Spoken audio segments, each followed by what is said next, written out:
Serial तुमसे तुम तक के अपकमिंग ट्रैक में अब कहानी पूरी तरह से हाई वोल्टेज ड्रामे में बदल चुकी है, जहां भावनाएं काबू से बाहर होती नजर आएंगी और छुपे हुए राज एक एक करके सामने आने लगेंगे। अन्नू अब सिर्फ शक में नहीं है, बल्कि उसे पूरा यकीन हो चुका है कि राजनंदिनी के नाम के पीछे कोई बहुत बड़ा सच छुपा हुआ है। इसी गुस्से और टूटे भरोसे के साथ अन्नू आर्यवर्धन का सामना करती है। उसका गुस्सा सातवें आसमान पर होता है और वह सबके सामने आर्यवर्धन का कॉलर पकड़ लेती है। उसकी आंखों में आंसू भी हैं और सवाल भी।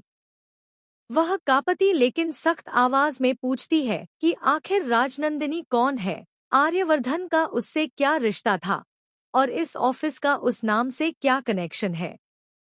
अन्नू साफ कह देती है कि अब वह किसी झूठ या आधे सच को स्वीकार नहीं करेगी, क्योंकि आज उसने अपनी आंखों से देख लिया है कि राजनंदिनी सिर्फ एक ब्रांड नेम नहीं, बल्कि एक इंसान थी। इस पूरे सीन में जेंडे एक तरफ खड़ा रहता है, पूरी तरह चुप। वह जानता है कि यह मामला अब सिर्फ आर्यवर्धन और अन्नू के बीच का है और उसमें बोलने का कोई हक नहीं है।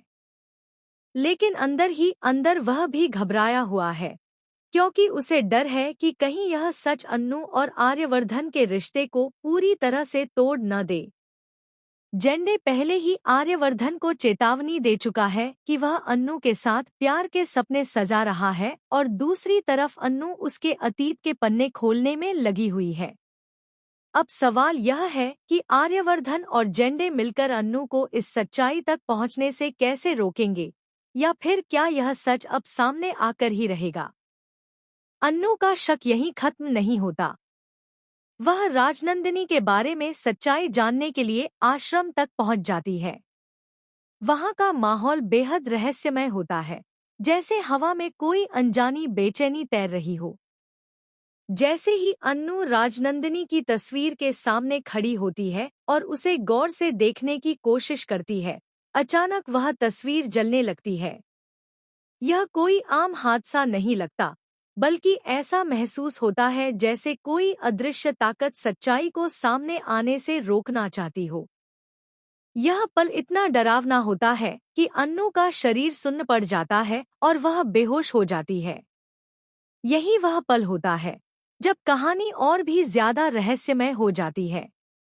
इसी बीच आर्यवर्धन और जेंडे भी वहां पहुंच जाते हैं। अन्नू को इस